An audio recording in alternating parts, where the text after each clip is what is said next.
हाँ जी बच्चों, तो हमने अब क्वेश्चन करना है। क्वेश्चन नंबर हमारा है 12th। ठीक है।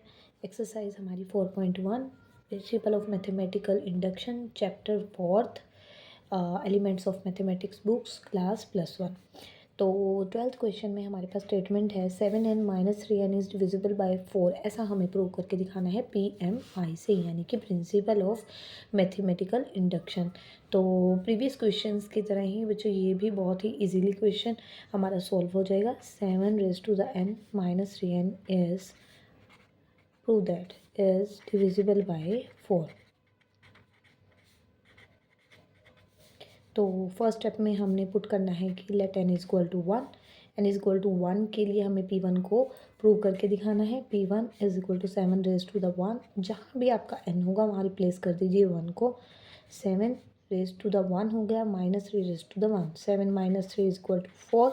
4 इज डिविजिबल बाय 4। ये आपको पता ही है कि 4 से पूरी तरह कट हो जाता है, क्वोशिएंट आपको 1 देते हुए और रिमाइंडर आपको 0 देते हुए।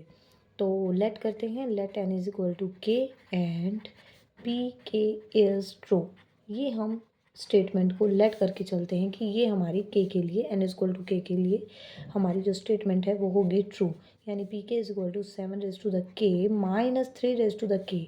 n की जगह पे हमने रख दिया है बच्चों k is true.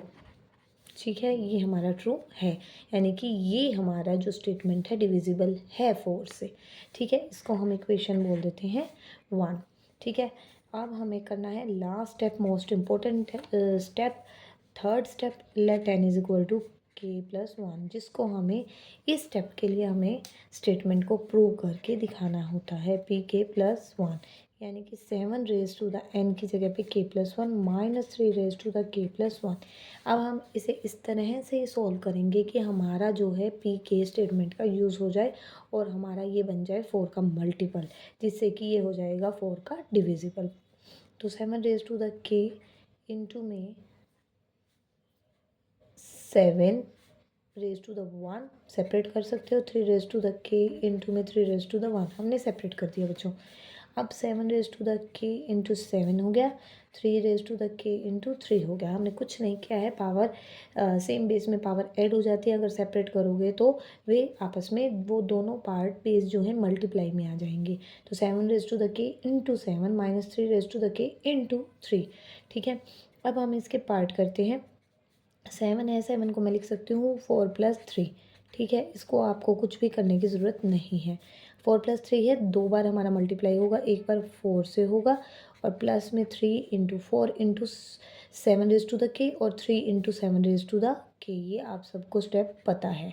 3 raise to the k into 3, इन दोनों में आपका 3 है, कॉमन आ जाएगा और यहाँ पर ये आपका है 4 का मल्टीपल, यानी 4 × 7 raise to the k plus में 3 हम यहाँ से ले लेते हैं आपका कॉमन। तो यहाँ से बन जाता है हमारा 7, ये पार्ट आपका कॉमन आ गया, तो बचता है 7 रेज टू द k और 3 रेज टू द k, जो हम ब्रैकेट में लिख देंगे। ठीक है बच्चों, तो 4 का मल्टीपल है ये, यहाँ पर ये 3 इंटू ये आपकी स्टेटमेंट है, ये 7k - 3k is equal to pk। ठीक है, ये आपकी स्टेटमेंट पी के है। पी के का ट्रू होने का मतलब होता है, आप यहाँ पर बच्चों इसको मेंशन भी करके दिखा सकते हो, यहाँ लिख भी सकते हो कि ट्रू होने का मतलब हमारा होता है कि ये 4 का कहीं ना कहीं मल्टीपल होगी। उसको हम लेट कर लेते हैं कि लेट हमने कर लिया है m जो है यहाँ पर हमारा पूरा का पूरा, ये पूरी की पूरी स्टेटमेंट ही हमारा 4m के इक्वल आ रहा है। यहाँ पर मैं लिख देती हूँ 4m is equal to 7k - 3k। हमने इसको लेट कर लिया है कि ये 4 का मल्टीप्लायर है, क्योंकि हमने ट्रू बोला है। ट्रू होने का मतलब ये डिविजिबल होगा। डिविजिबल तब होता है जब वो 4 का मल्टीपल होगा, यानी कि किसी भी पार्ट को अगर आपको डिविजिबल दिखाना है तो उसको मल्टीपल प्रूव कर दीजिए, तो वो ऑलरेडी हमारा प्रूव हो जाएगा। तो यहाँ से pk आया, तो 4 × 7 रेज टू द k है बच्चों 3।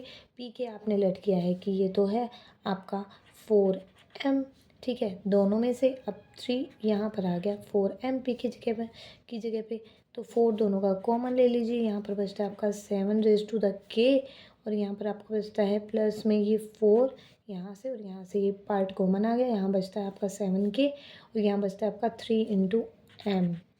ठीक है, अब ये हो गया आपका, ये हो गया 4 का मल्टीपल, यानी कि अगर 4 से डिवाइड करूँ तो ये पूरा पूरा कट जाएगा। तो hence pk+1 is multiple of 4, which implies it is also divisible by